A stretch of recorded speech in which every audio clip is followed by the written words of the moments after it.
When we are willing to let go of the reins a little and we're willing to stop gripping so tightly and let something else come in, that there's a magic that's available in life. And there is this ease that you're talking about, this ability to relax and be more in the flow of life because there's something else supporting us.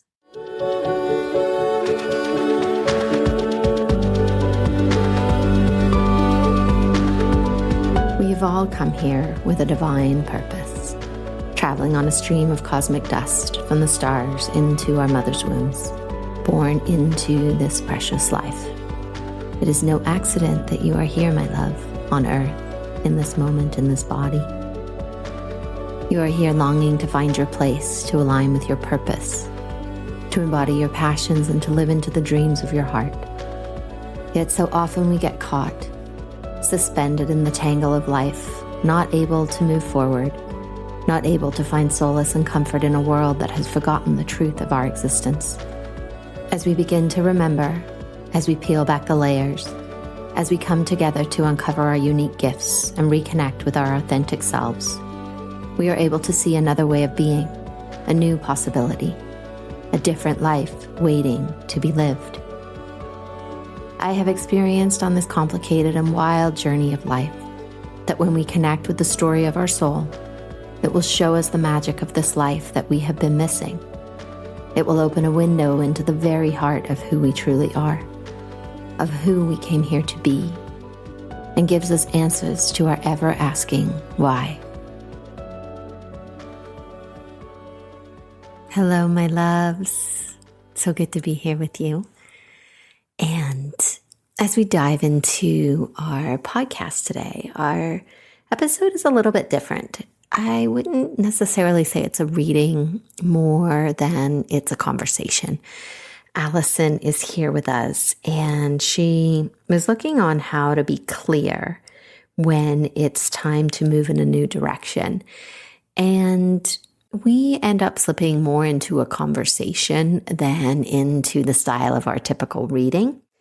We talk about really cool things, all things spiritual that I love. We look at your internal compass, right? And that place of your deep, deep knowing and how you're connecting to it. And we talk a lot about relationship with spirit and how this changes us and how it helps us move through the world, really knowing and connecting in with that deep, deep support that's available to us. We look at and talk about our humanness and our ego and our resistance and following our heart and all those magical things that you know I love talking about. So as you listen to this conversation, think about how you show up in your life. Where are the ways that you bump up against your resistance? Where is your ego?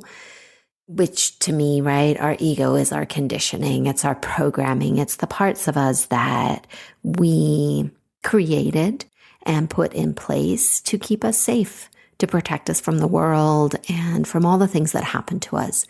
So I really take the stance that the ego is not something to make go away or to be the enemy or be at odds with. The ego is actually the parts of us that just want our love and attention.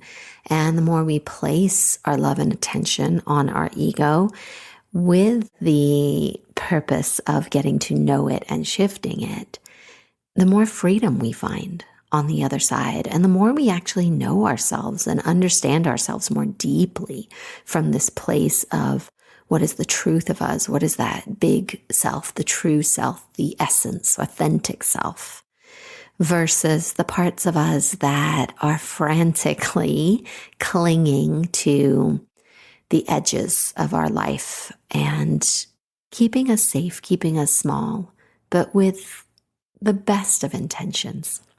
So before we dive into our call, I wanted to share something with my sisters that are listening to this episode.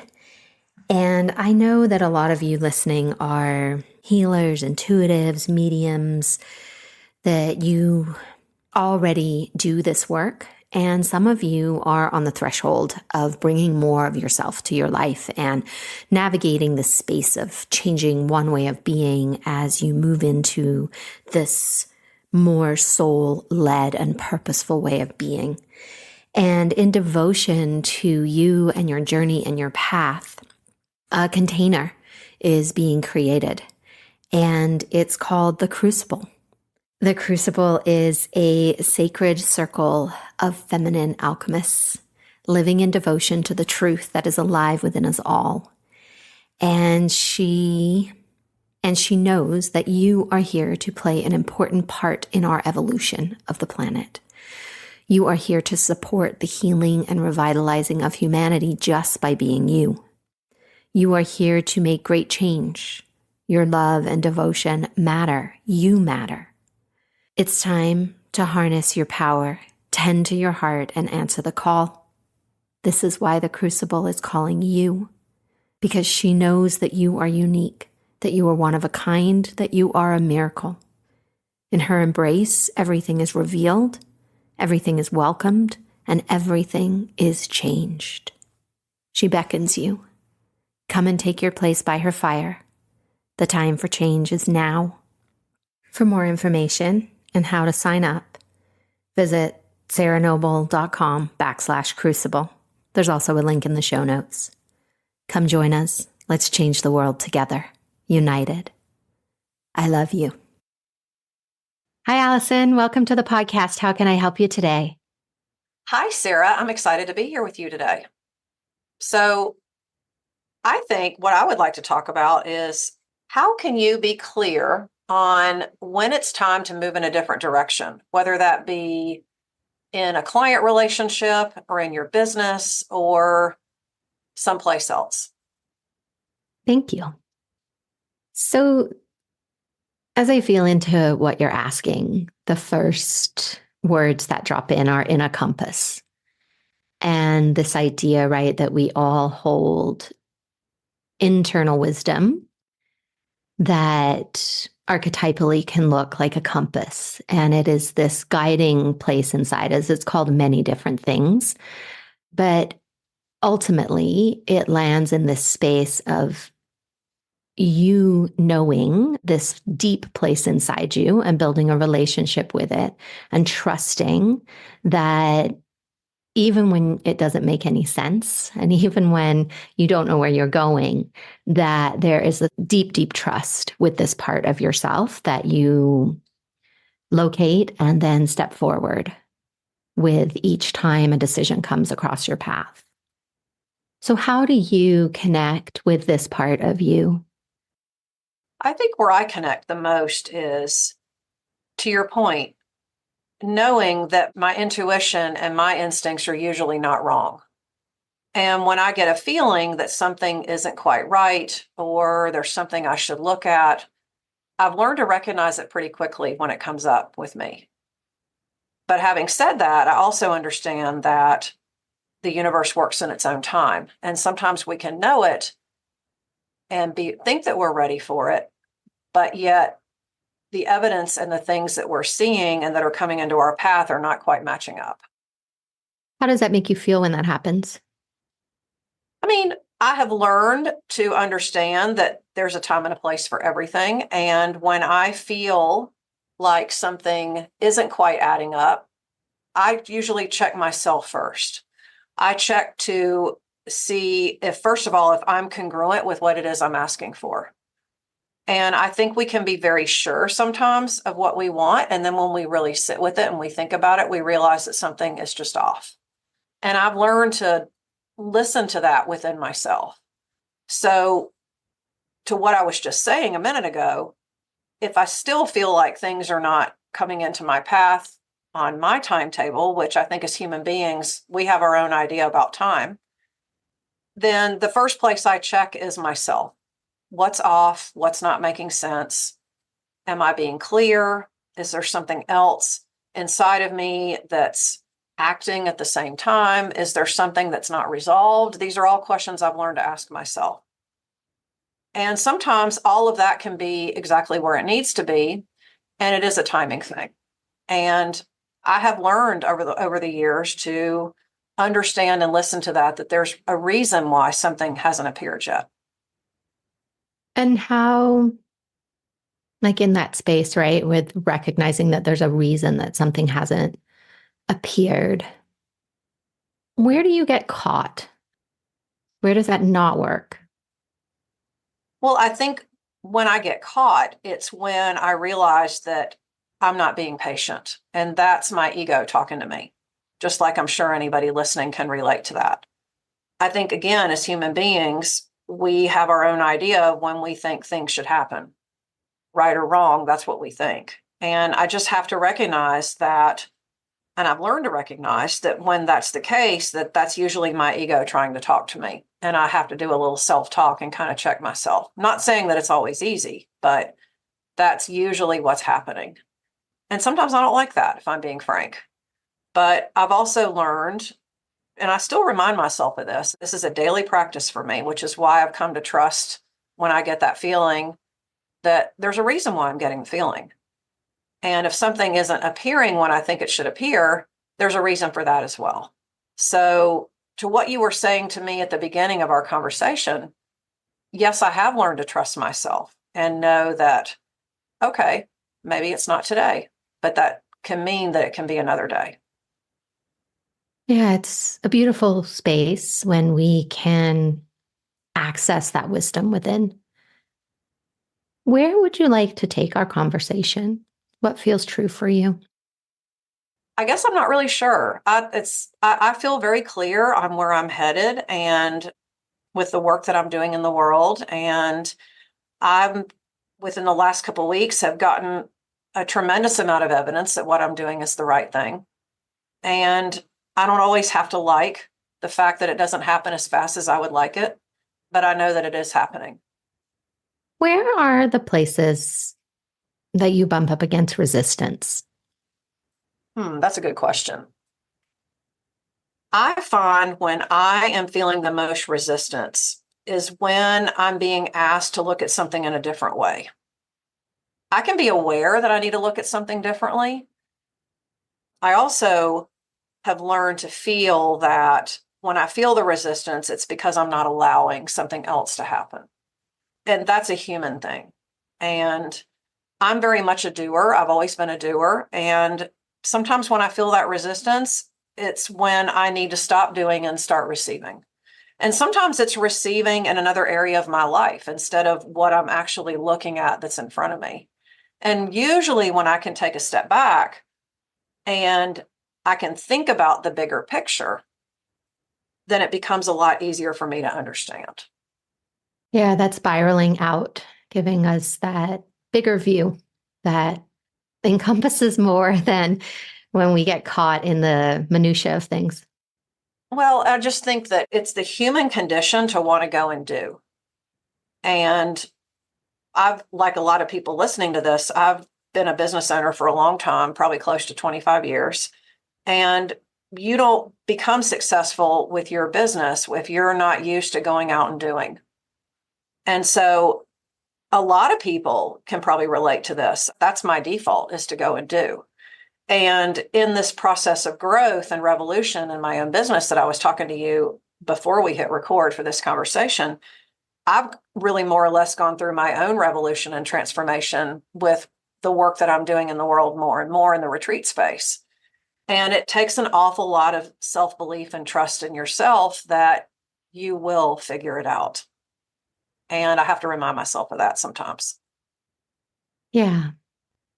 There was, when we're talking about resistance and the doing and it being a human condition, there's usually, for most of us, a core wound underneath the reason that we're doing. We're not just doing because everybody else is doing, or there's definitely a collective narrative around doing. And, the times we've lived inside of definitely support doing, doing, doing. And yet, what I have found that underneath our doing is really something that is personal to ourselves that happened to us. And I wonder if to bring light to some of your resistance or some of the peeling away this doing for you, if that's a place that you've explored. Yes, from time to time.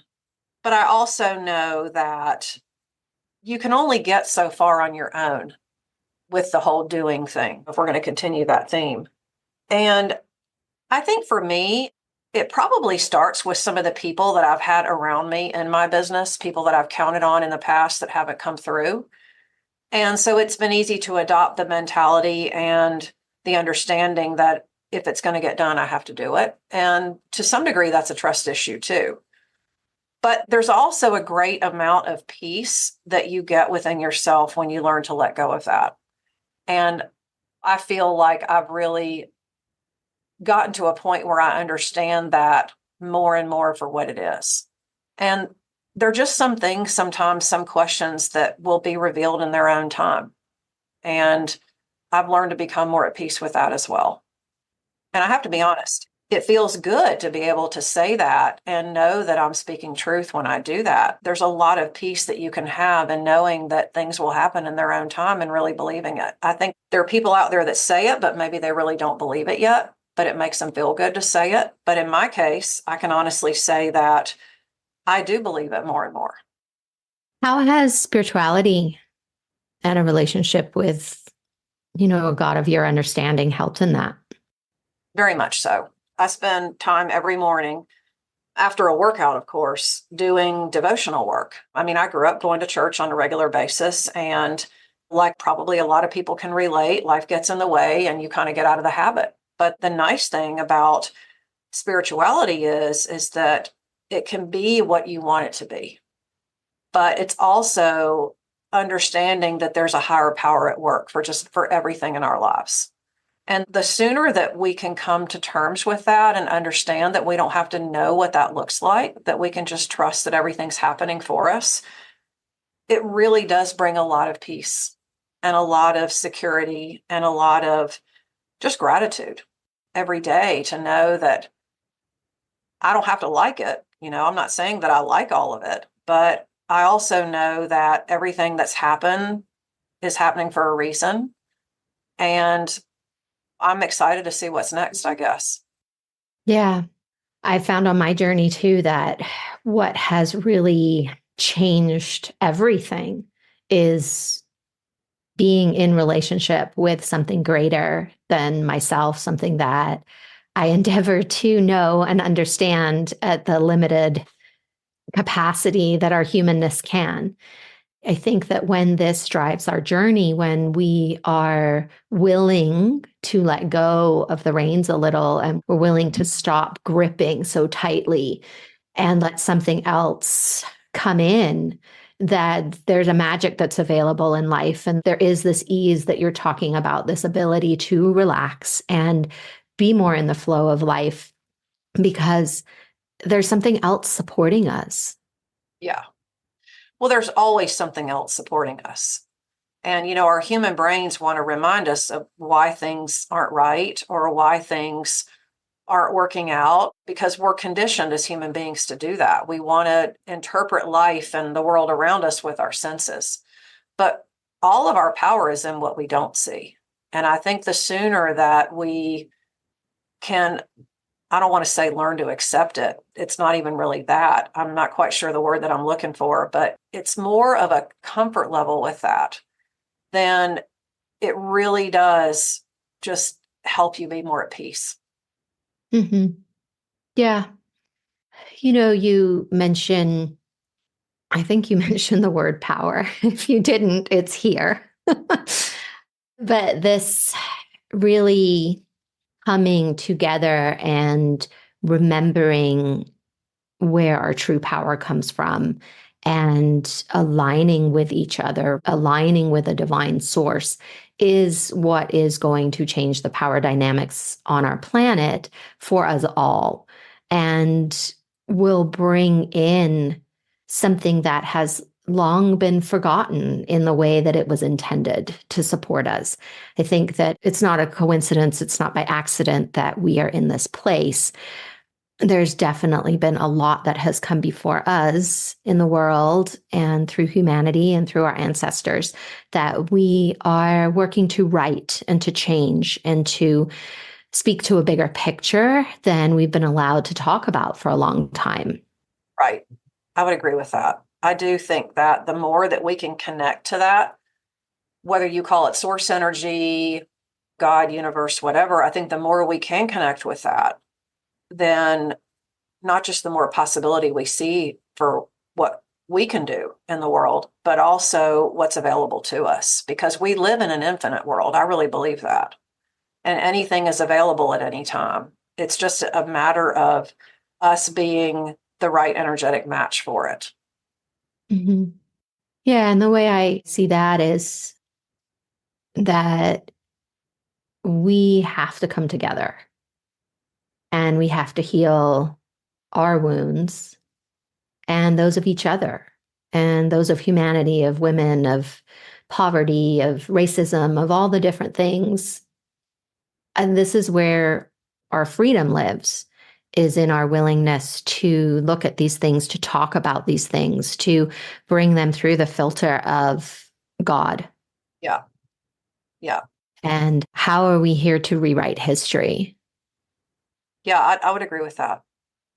Well, how can I support you from here? I'm actually feeling very complete. I love having these conversations because I feel like the more that we can speak about it, the more good we can do in the world. How the old saying goes, you talk more about what you want than what you don't want. Yeah. Yeah, we've definitely fallen into a habit of saying what we don't want. And yeah, there's so many ways to, I don't know if rewrite is the right word, but to bring a newness, a sense of belonging, a sense of connectedness, a sense of purpose to our world and to what we're doing, and having that ripple out to as many people as possible. Right. Right. That was something that actually came up in my reading this morning was that sometimes it's just how you can support somebody doesn't have to be in something physical. It can be just a way that you show up for somebody. It can be a kind word. It can be something that you actually do for them, or it can be you simply holding a space for something that they want. It's like I said, our human brains want us to know what that is in that moment. And sometimes we don't have to know. We can just try to emulate what that example is. Mm-hmm. Yeah. Well, thank you. I have enjoyed our conversation. Yeah, my pleasure.